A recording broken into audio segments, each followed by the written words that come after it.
Spaku, ta lëm qeverinë. Me qenë se Spaku nuk duhet ta pezulloj, ta lëm qeverinë të vazhdoj të vjedh. Jo. Po si ta bëjmë? Jo, të marri vendimin bazuar mbi Dëgjoj, atë këtu qartësojmë ligjërisht. Spaku vendimin e ka të bazuar valla. Spaku nuk u çua ditën për diell dhe tha çfarë do bëj unë sot me fel dhe po fus, po pezulloj këtë. Madje ka një gjë, se po ndërhyj Rezi. Ka ndodhur shumë rrallë, fatikisht që e ka thirrur direkt dhe direkt e ka marrë pandehur. Që do të thotë që ka qenë shumë i kujdesshëm për të mbledhur provat e duhura, për të pasur indicet e duhura. Ka bërë atë gjë që i kemi kërkuar gjithmonë të bëj. Po shtirur më 2-3 herë që janë balluku dhe përpara që kemi parë në media, nuk është ishte pa që shkonte Spak. Ka qenë në dini që do ketë një akuzë ndaj saj. Or nuk e kam fare me zonjën Balluku ç'është më. Do seriozisht unë e kam me kryeministrin më zotrin tash. Por kryeministri është ai që është mandatuar për të kontrolluar këta që hanë kumllat e dardha pas kurrizit. Po. Qofse ka njëri i cili duhet t'jap dorëheqje, nuk është zonja Balluku, është kryeministri, më bashkë me tërë qeverinë. Redi, kemi vite të tëra që po themi që kjo qeveri, tash ne ndjetojmë të tërë në Shqipëri, e dim çfarë ndodh në Shqipëri, nuk është që ka ndonjë gjë, nuk kemi nevojë për Spakun që ta provoj kush është niveli i korrupsionit. Ajo që Spaku po na provon është po na provon me fakte, atë që ne dinim në mënyrë empirike, që perceptojmë. Spaku sot të provon, po të provon që jo vetëm vidhet, po sa vidhet dhe si vidhet, që është më e keqja. Se nuk është problemi, korrupsion do ketë, ka pasur do ketë gjithmonë. Çështja është cili është niveli i korrupsionit dhe cila është mënyra e korrupsionit. Dhe këtu nuk mund të vi kryeministri dhe të laj duart si Ponc Pilati dhe të na flasi për drejtsinë hyjnore dhe mënyrën si duhet të kulluar drejtësia. Jo më zotëri dashur. Jo, ne na duhet një qeveri që nuk vjedh, që nuk korruptohet dhe që bën interesin e qytetarëve shqiptar. Kjo është interesi dhe në këtë pikë, ndërmjet Spakut dhe qeverisë, unë do jem gjithë ditën me Spakun, se Spaku po mbron interesin tim, nuk po mbron kryeministri. Kryeministri ka shkruar në gjykatë kushtetuese për interesin e tij personal, do të vë gardhin që mos i trokasin atij ke dera. Ky është thelbi i diskutimit. Kryeministri nuk ka hallin as zonjës Balluku, as të kufirit që ka me drejtsinë. Ka një hall të vetëm ku do të mbrohet ai, ku është ai, ku cënohet ai nga drejtësia. Dhe ai thot thjesht do të mbrohet, thot gjykatë kushtetuese tani të lutem, vini një gardh prokurisë, po nuk ja vot ju, prokuria do vi ke dera ime do trokasi. Se nuk ka mundësi që të ketë strukturë shtetërore kaq korruptuar dhe kryeministri jonë është i kulluar, i pastër, nuk ka asgjë. Avokat, Rezarti na çoi te skenaret në kuptimin që tha nëse duhet zgjedh të jemi dikë do jem me Spakun, ndërkohë që ka shumë skenare që qarkullojnë, shkojnë deri në pikën sa që thonë që Spak po përdoret politikisht për të eliminuar kundërshtar politik, qoftë brenda PS-s, por ama edhe qoftë le të themi në sistemin politik për kryetarin e opozitës. Kjo është empirike, kjo është dikush e përdor, kush nuk e dim. Sepse kur thua që përdoret politikisht, do duhet thuash nga kush, nga Berisha. Shiko, Rama dhe Berisha të dy bie në tjetër mendin e lidhur me Spak. Ka tjetër qasje. Thjesht Berisha atë që ka ose që mendon e thot publikisht dhe pak më brutalisht. Rama thjesht nën rreshta nuk e thot këtë, po thot ne mbështesim Spak etj etj, dhe ndërkohë është kundërshtar i parë, duke çuar dhe në gjykatë kushtetuese dhe duke bërë avokatin e individit i cili është veshur me petko apo me mantelin e ministrit apo të zëvendës kryeministrit.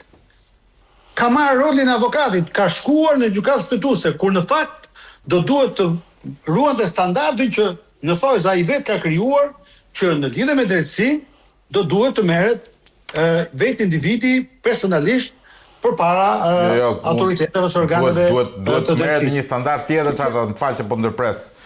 Ky kryeministri që kemi sot që dhe bën këtë mbrojtje ndaj drejtësisë për kufizimin e kompetencave etj, është njëri kryeministër që në muajin korrik të këtij viti bëri xhiron e gjithë bashkive të vendit dhe kërkoi dorëheqjen e drejtorëve të bashkisë sepse ishin korruptuar.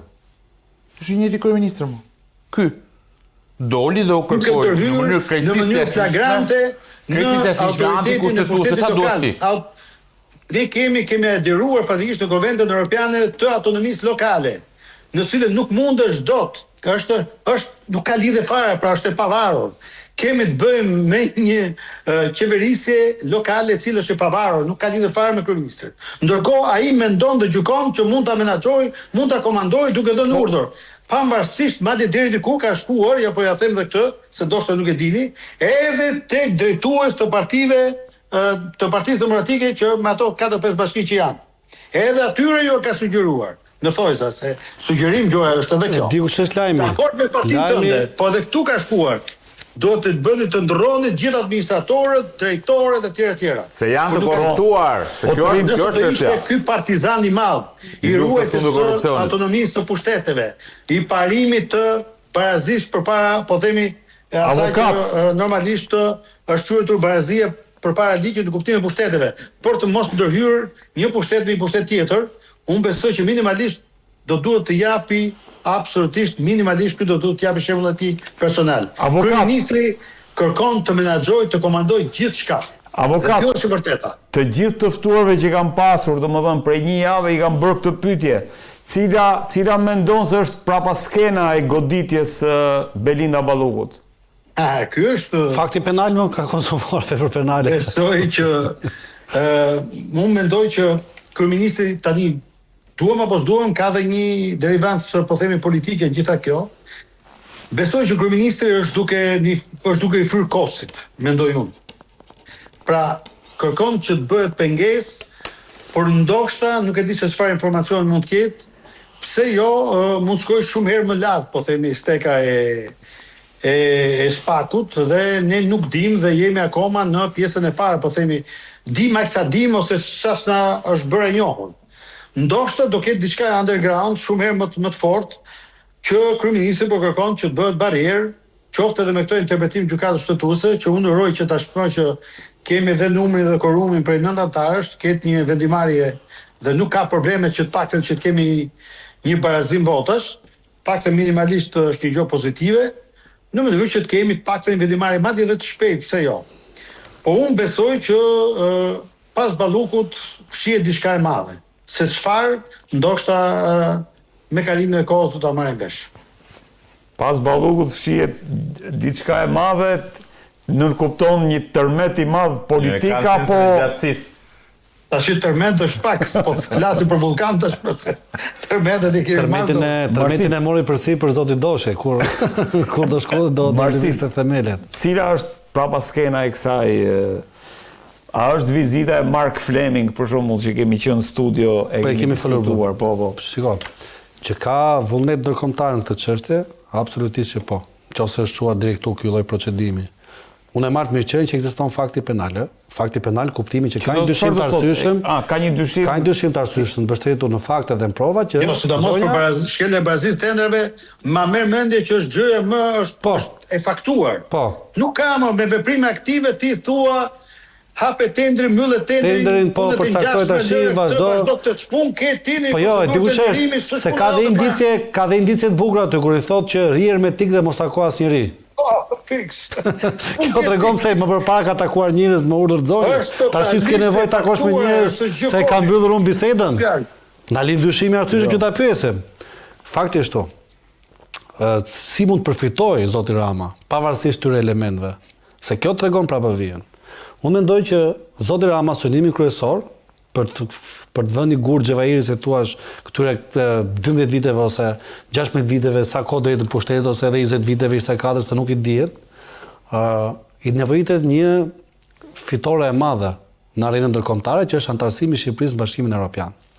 Dhe një nga kriteret është pikërisht kriteri i standardeve demokratike, ndarjes pushteteve dhe i drejtësisë. Pse? Sepse në mënyrë që lëvizja e lirë e kapitaleve, madrave, shërbimeve dhe njerëzve të ndodhet ti të futesh në eurozonë, është pikërisht standardi i drejtësisë. Nëse një investitor i huaj vjen investon këtu, nëse një kompani e huaj vjen investon këtu, nëse dikush vjen punoj këtu, duhet të ketë standardet. Po, duhet të ketë standardet ligjore që nëse i shkel një drejt, po shkojnë në gjykat fiton të drejtën. Në mënyrë parimi sigurisë juridike. Çfarë ndodh? Rama mundohet që me kufomat e bashkëpunëtorëve të tij, e kanë thënë, të ngrej gardin e faktimit të kësaj narrative. Që do të thotë, zotërinj, unë kam përsipër përgjegjësinë time personale. Këta kanë detyrën. Ka shkelur ligjin, urdhoi Kemburg. Nëse ndonjë nga këta pretendon që këto veprime kanë ndërmarrë për shkak të ndikimit tim, le të flasë, këta s'flasin. Dhe këtu ai përfiton, mendoj unë. Qose do duhet bëj avokat në djallit. Unë po të zoti Rama, disha një gjë do thosha. Dakor. Një sanader. Fal, do ta them këtë, përpari ta them këtë. Edhe do dija edhe në interpelancë, edhe me partinë, do i thosha kaq. Ore dakor, nuk është Balluku jam unë. Urdhëko keni Ballukun t'ja u thot. Ka që thjesht është. Hametaj pretendon që të vitë përballet me mua në gjykat, do shkojnë në gjykat, jo nga atje, jo me telefonata nga banaqe televizive, të vi dhe të shkojnë të dy në gjykat. Po kërkohet ekstradimi, ë? Askush nuk thot, ke dëgjuar ti thot Ilir Beqa që ka nxitur Edi Rama? Jo, daro. Lefter Koka, Alqi Bllako, Erion Velia ka thënë që unë senatorët i kanë firmosur sepse më ka kërkuar kryeministri. Askush. Është në rregull ai. Deri në momentin që askush nga këta nuk dëshmon, këta po goditen për të faktuar që drejtësia ekziston. Që drejtësia ekziston, që Shqipëria të shkojë dhe kjo e nxjerr spakun pastaj instrument Rama. Ta thash, duhet pikën tënde më dobët ta kthesh në forcë, e parapriva, që nuk është kjo. Do thot, kur ti nuk ke mundësi ndikosh diçka, si mund ta kthesh favorin tënd? Dakor? E përdor në këtë formë. Po, është njësoj si thuash, nuk shkoj sepse ma detyrojnë të bëj punë detyruar, por do të bie nga pesha. Dhe prandaj punoj, që tregosh që e bën për shkak të punetit tënd. Dallgëve. Noton me dallgë. Bravo. Duhet të dish pra, drejta është, anijen që e nxjerrin deta, por do të dish ta çosh drejtimin nga Frynera. Mase do dua shkosh në drejtim, po. Ta gjym, po avokat. Por të ecur me logjikën e Marsidit, pra ideja është që na duhet një sanader, pra një sanader shqiptar. Dhe duke qenë se ky nuk mund të jetë vetë kryeministri, mund të jenë këta që janë zëvendësit e tij, pra në rastin konkret, pra të cilët shkojnë përpara ligjit dhe pa një, po themi një sanader nuk shpyhet në Europë, pra do duhet të shkohet në majat më të larta. Na duhen kurban. Ky standard i krijuar sidomos për sa i përket Ballkanit. Nëse këta mund ta zëvendësojnë apo jo, kjo është për tu parë. Pjesa tjetër është që këtu ka një diçka që ka sot e 50 vjet, ndoshta edhe më shumë, që askush nga ata në fund të fundit, edhe kur është përpara giljotinës, edhe përpara litarit, quhen si doni, ata janë të gjithë si Kadria Zbiu. Janë të gjithë që s'ka problem. Partia ime më dënon, partia ime më bën gjithçka dhe shohin armikun altrove, pra shohin armikun diku tjetër. Shohin spakun, shohin atë, shohin këtë, por nuk e shikojnë që ndoshta mund të ketë edhe underground dhe forcat të tjera që faktikisht e kanë dashur. Po dhe spaku s'ka bërë të paktën me që pretendojnë, nëse po bëj dhe unë avokatin e djallit. Nuk është se i ka bërë ndonjë akuzë që, le të themi, mund ta ndërshkoj shumë rënd, shkelje barazis në tenderave, më thonë. Jo, aty sa më ka filluar, tashmë kemi korrupsion pasiv, vazhdon edhe sot do shikosh që ka vepra tjera, nuk mbaron. Po. Spaku me Zoën Balluku t'jeni bindur sapo ka filluar. Madje Balluku do i duket lule. Është efekt domino, efekt domino. Tu do t'jemi. A shkojnë tek sekuestrimi i pasurisë, avokat? Si? A shkojnë këto, le të themi, këto akuza? A prodhojnë këto nesër një sekuestrim për pasurinë e gjithë tyre? Janë një hetim të gjithanshëm. Më duket madje jemi në zemër të hetimit tashmë dhe besoj që SPAK është nga dita në ditë duke parë realisht indicie dhe prova shumë të qëndësishme. Nuk besoj që mbaron këtu rasti Balluku. Sa po ka filluar? Këtu do t'jeni. Prandaj po them që në rastin konkret unë mendoj që po kërkojnë t'i paraprim pikërisht për t'i bërë barrierë që të ndaloj këtu. Kështu mendoj unë. Se sa do vazhdoj, po themi dhe po kërkohet që qenia ministër dhe zëvendës kryeministër të bëjë atë që madje duke e tejkaluar edhe faktin e qenies deputet, që në një republikë parlamentare nuk është se ka shumë sens. Por megjithatë, shikoj, unë jam i bindur edhe për sa i përket gjykatës kushtetuese në vendimarrje, por që është me interes dhe do duhet që të ketë një interpretim shtërues, do duhet të ketë sepse besoj që do kemi dhe raste analoge dhe normalisht është hera parë që ndodh. Dhe prandaj bëhet, po themi, imperativ edhe një interpretim i gjykatës kushtetuese. Rezart, e njëjta pyetje. Pra pas skenat e kësaj goditje, në një kohë që shpesh të kam pasur të ftuar në këtë emision dhe ke parajmëruar, domethënë, lëvizje të forta të SPAK-ut për sa i përket pastrimit politikës shqiptare, si e lexon këtë lëvizje në kontekstin e mënyrës se si deri tani e ke interpretuar çdo le të themi goditje të SPAK-ut? Tash në të gjitha raportet ndërkombëtare ne dalim si vend me korrupsion shumë të lartë.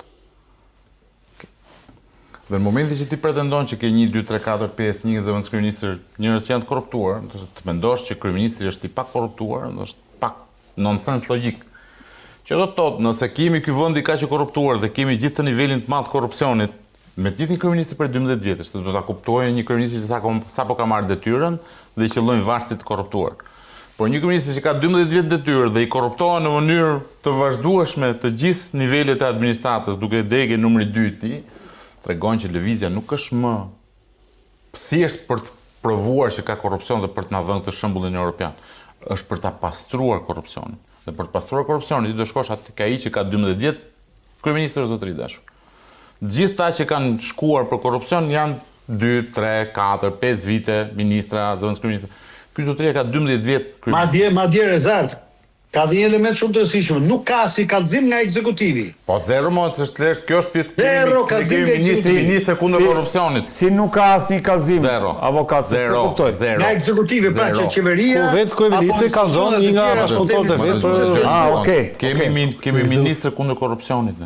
Madje që edhe për t'i bërë pak qefin edhe Marsitit, shiko se këtë kallëzimin e ka bërë Luzim Basha, me thënë drejtë, këtë të ballet. Kështu që do të kemi parasysh që do t'ja di për dera ti, rasti konkret. Pra qeveria nuk ka tentuar ta marrë meritë nga Zment Bardhi. Nuk unë po them tani këtë meritë do ta mbaj Luzim Basha sepse ai e ka bërë. Madje u betua edhe për kishën e Laçit. Se Rezarti ka qenë shumë afër atëherë, ndoshta mund ta ketë bërë dhe Rezarti ato kallëzim. Jo, fatkeqësisht jo, nuk kam gisht ky kallëzimi. Që ta vazhdoj. Pra jemi dhe duhet shikojmë dhe ka edhe një ndryshim në çfarë po ndodh këtë vit me çfarë ka ndodhur realisht përpara. Deri përpara çështës Balluku, zoti Rama dukej sikur ishte njeriu që i paraprinte veprimeve të SPAK-ut. Tani paraprinte dhe hetime për korrupsion. Ishin njëri i cili ata që ishin njerëz që mund të ishin në tim, i shmangte, i largonte, i nxirrte jashtë asaj sferës së drejt për drejt të influencës. Ishte edhe publikisht kundër madje. Okej, dhe duke, siç ishte rasti Ahmeta. Ajo që po ndodh është që sot kryeministri nuk është më parandalues, është reagues, që thotë po reagon ndaj ngjarjeve. I ka humbur mundësia për t'i paraprirë ngjarjet dhe thjesht po sillet si pasojë e ngjarjeve që i ndodhin atij. Kjo tregon. Po merret me pasojën. Urdhë? Po merret me pasojën. Po është reagim ky, nuk është më paraprit. Nuk është që e di që do ndodhi dhe po parandaloj efektin, por po merren vetëm me pasojën. Dhe kjo është faktori më i mirë për të provuar që radha dhe gardhi ka mbaruar, dhe tash kryeministri është i vetëm përballë me drejtsinë. Dhe jo më kot zotëria e çoi çështën gjykatë kushtetuese. Kjo është shpallja e luftës ballore, nuk ka më tash me këtë figurat letrare që përdor kryeministri që ju nuk ju lej më të merrni celularët apo nuk do ketë prokuror që do vit ma kërkoj mu. Kjo është lufta ballore. Do të thotë kryeministri është vendosur sot përballë drejtësisë dhe nuk them përballë gjykatës posaçme dhe SPAK-ut. Dhe po i thotë, tani duhet ndajmë luftën. Kush fiton dhe kush humb. Dhe vendimi shikon shpalljen e luftës. Po se shpallë e luftë më o zotëri dashur, unë të shpallë një zëvendës kryeministrin ta shpallë si person të pandehur dhe ti vazhdon e mban detyrë, ndërkohë që është taga ekskluzive kryeministrit ta shkarkojnë nga detyra. Dhe jo vetëm e mban detyrë, po ti kundërshton dhe një vendim tjetër në gjykatë. Kjo është lufta, çfarë di luftë, do shkoj me kobure poshtë SPAK-ut, e provuan në rastin e Velije që e rrethuan një herë SPAK-un. Nuk nxorën gjë ndrit. Lufta do jetë, kjo do jetë luftë ligjore do jetë dhe luftë politike. Dhe fakti, dëgjoj një sekondë, momenti që kryeministri i Republikës së Shqipërisë del dhe thotë që sistemi i drejtësisë po bën puç kushtetues, po ku ka më shprehje të rëndë më të zotëri dashur? Grup shteti. Grup shteti, po më fal. Nuk e tha kryeministri, po një sekondë. Nëse ti thua që është grup shteti, vllati duhet të çohesh dhe t'i arrestosh të gjithë. Po. Është vepër penale grup shteti në Republikën e Shqipërisë. Nuk e ka thënë Rama. Rama ka thënë me forcë kërkon të ndërhyjë në punën e ekzekutivit. Nuk është çështje zbukurimi pastaj. Do të thonë me forcë, po shkel ligjin. Dhe një person që shkel ligjin, se tash i kemi kë kryeministri, ndër gjithë funksionet e tjera që ka, do të thonë, administron rrethënin publik Shqipërinë. Kujdeset që keqbërësit shkojnë para ligjit. Ti ndaloj ky po thua që Rama nuhat edhe një mundësi që SPAK ta bëjë nesër të njëjtën gjë me këtë dhe prandaj kjo mundësia bëhet çdo ditë më shumë konkrete. Thënë nëse më përpara kemi thënë që ka një 4-5 dosje në cilat kryeministri është person i interesuar drejt për drejt, nuk e shmang dot. Ky laku të mbaron gardhi i ushtarëve që ti mund t'i sakrifikosh SPAK. Do të mbaroj më gardhi, mbaroj, nuk ka më. Kush do sakrifikohet më për kryeministrin SPAK? Kryeministri ka ngritur vetëm. Ka ngelur cullak tash. Mbreti është lakuriq, e shikojmë. Ky njeriu ka një hall dhe vetëm një hall, drejtësinë. Dhe nuk e shmang dot më. Prandaj kjo betejë që ti shikon në gjykatën kushtetuese është betejë kundër drejtësisë e fundit. Se mbas kësaj nuk do ketë më mundësi të bëj betejë të tjera, sepse kur ti vi masa do t'i vidhe atij pezullim. Dhe pastaj Partia Socialiste detyrohet ta shkarkojë nga detyra. Kjo nëse gjykata kushtetuese le të themi e rrëzon në vendimin e SPAK-ut. Tash Shqipëria është vendi i çuditërave, mund ndodh dhe kjo. që gjykata kushtetuese ta konsiderojë vendimin e SPAK-ut që antikushtetues. Nuk përjashtohet si mundësi. Gjykata kushtetuese ka treguar me thënë të drejtën në vendimarrjet e fundit integritet. Okej. Duke Dhe madje ndoshta edhe disa që kanë qenë pjesë e oborrit, të paktën kështu përflitej ose minimalisht kishte indicie dhe ata realisht kanë votuar në respektim të kushtetutës. Kështu që duke marrë çka ndodhur, shpresojmë që gjykata kushtetuese